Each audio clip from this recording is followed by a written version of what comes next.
On parle de pectus excavatum et de l'opération Ravitch.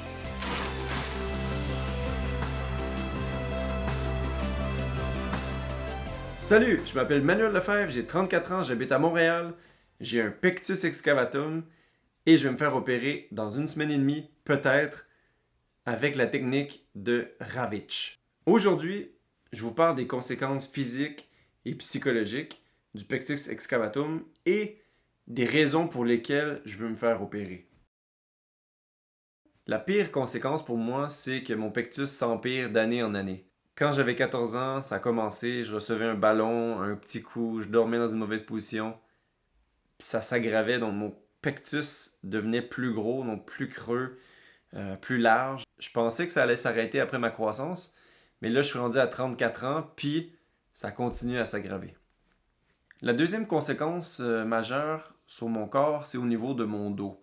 En fait, j'ai pas de courbure naturelle dans ma colonne vertébrale, c'est une belle ligne droite.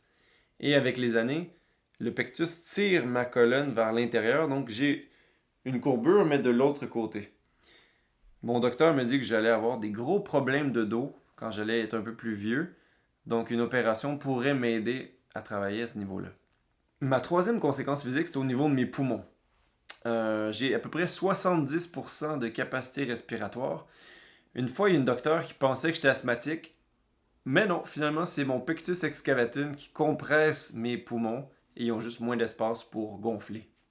La dernière conséquence physique qui m'affecte, c'est au niveau de mon cœur. À cause de mon pectus, mon cœur se déplace vers la gauche et est transformé en forme de patate. Et bien sûr, une patate un peu plus grosse que ça.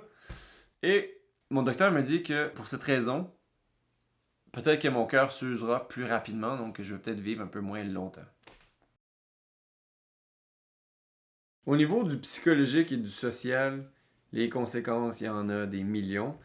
Et même si la conséquence psychologique, les conséquences psychologiques, c'est souvent pour ça que les gens veulent se faire opérer.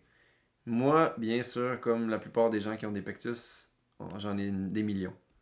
Par exemple, enlever mon chandail en public. Je suis pas capable. Je suis pas capable d'aller à la piscine ou de me changer dans les vestiaires parce qu'il faut que j'enlève mon chandail. Acheter des vêtements, c'est extrêmement difficile. Je suis obligé de mettre une camisole en dessous de tous mes vêtements ou un chandail extrêmement serré pour pas que mon pectus paraisse. Le matin, avant d'aller n'importe où, je vérifie si on voit pas trop mon pectus. Quand il y a beaucoup de vent, j'essaie de m'arranger pour être contre le vent pour pas que ça paraisse. Quand j'étais jeune, je pensais que mes relations amoureuses fonctionnaient pas parce que j'avais un pectus. L'intimité avec une nouvelle personne, difficile. Pourquoi?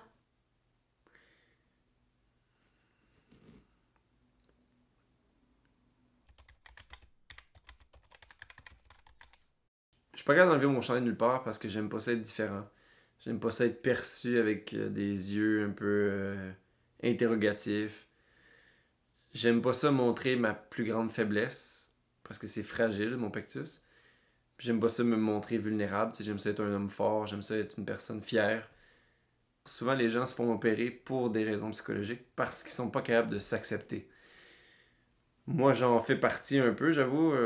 Ça me freine pas au niveau de ma vie, mais oui, je m'empêche de faire des choses. Je vais me faire opérer parce que mon pectus s'empire, j'ai des problèmes de dos, puis je suis extrêmement complexé par ça. La vie. Next.